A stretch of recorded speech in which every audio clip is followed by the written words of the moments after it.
শেষমেশ দিনটা চলেই এসেছে।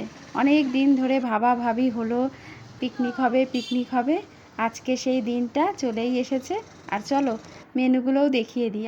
মেনুতে রয়েছে ভাত, সাথে রয়েছে কাঁচা লঙ্কা, রয়েছে এখানে পটল ভাজা, তারপরে রয়েছে ইলিশ মাছ ভাজা, আর ইলিশ মাছ ভাজার তেল রয়েছে, সাথে রয়েছে ইলিশ মাছের সর্ষে বলছি জিরে দিয়ে একটা পাতুরি, তারপরে আলুর চোখা রয়েছে, চাটনি রয়েছে, পাঁপড় রয়েছে, আর রয়েছে মিষ্টি। এই ভাত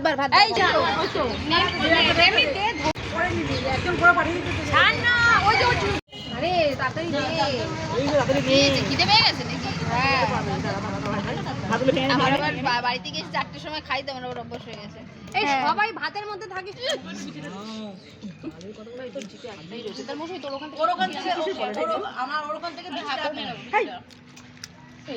তোর পটল ভাজাটাও সুন্দর হয়েছে। এটা তো একটু হালকা লবণ হলে জমে যেত। জিরে ব্যাপার ভালো হয়েছে, একটু লবণ হলে ভালো লাগবে। আমার কাছে এটা একটু কম কম লাগছে লবণটা। কম হয়েছে? আরে ভাতে নুন লাগে, আমি তো নুন ছাড়া ভাত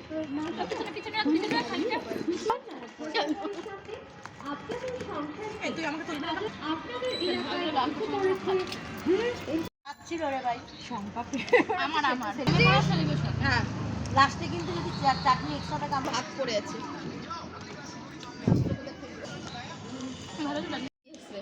মানে যে দোকান থেকেই আনো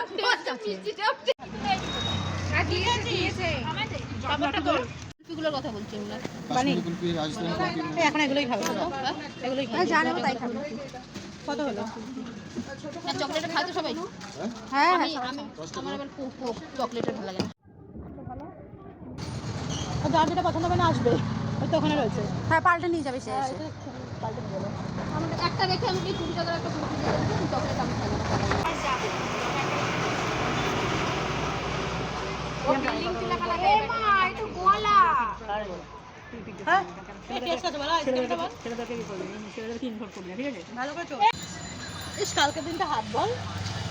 কালকে সবাই চা খাবি। এই কাল 12টা